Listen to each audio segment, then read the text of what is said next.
మనిషికి ఆశ ఉండొచ్చు కానీ అత్యాశ అనేది ఉండకూడదు అనేదానికి ఇంకొకసారి నిదర్శనం అండి. చింతల్లో రిజ్ టవర్లో 150 కోట్లకి ఒక కంపెనీ మోసం చేసింది. ఒక స్నేహితులు ఒక ఆడ మగ కలిసి కంపెనీ పెట్టారు. ఫస్ట్ 4-5 ఎంచుకున్నారు.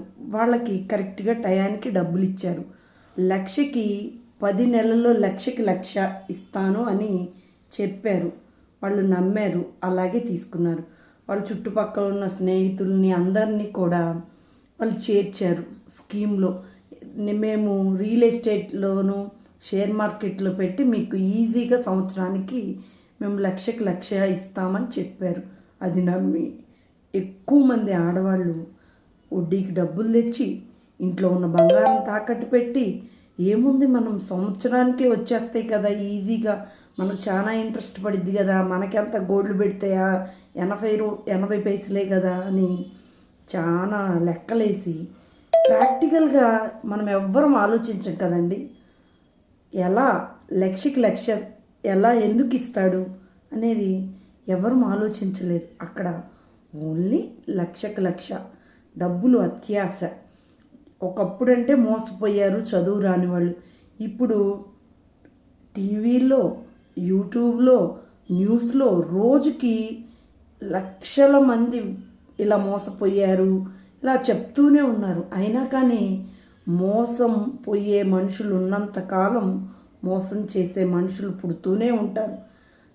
వీళ్ళు ఎల్బీ నగర్లో ఆల్రెడీ కొంతమందిని మోసం చేసి వచ్చి అక్కడ ఐపీ పెట్టారంట. ఇప్పుడు ఇంకొక పార్ట్నర్ లేడీని తీసుకెళ్ళి పోలీస్ స్టేషన్లో అరెస్ట్ చేశారు. ఇంకొక ఆయన కనిపించడం మానేశాడు. కానీ ఆ లేడీ దగ్గర నా దగ్గర రూపాయి కూడా లేదు అని చెప్తుంది. వీళ్ళందరికీ ఈ 150 కోట్లలో సున్నా, ఒక్కరికి కూడా ఒక్క రూపాయి కూడా రాదు. గుర్తుపెట్టుకోండి, ఎవరికైనా డబ్బులు ఇచ్చేటప్పుడు ఆలోచించండి.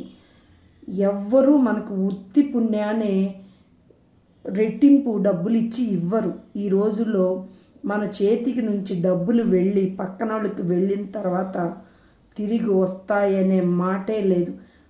మీ దగ్గర ఎక్కువ డబ్బులు ఉన్నాయా, బ్యాంక్లో డిపాజిట్ చేసుకోండి, లేకపోతే గోల్డ్ బిస్కెట్స్ కొనుక్కోండి. మీకు అవసరమైనప్పుడు అవి అమ్ముకోవచ్చు, లేకపోతే ల్యాండ్లు అలా చేసుకోండి. కానీ అత్యాశకు పోయి 3 రూపాయలు 4 రూపాయలు వడ్డీకి ఇచ్చి మీరు ఉన్న డబ్బును మాత్రం పోగొట్టుకోకండి కదా.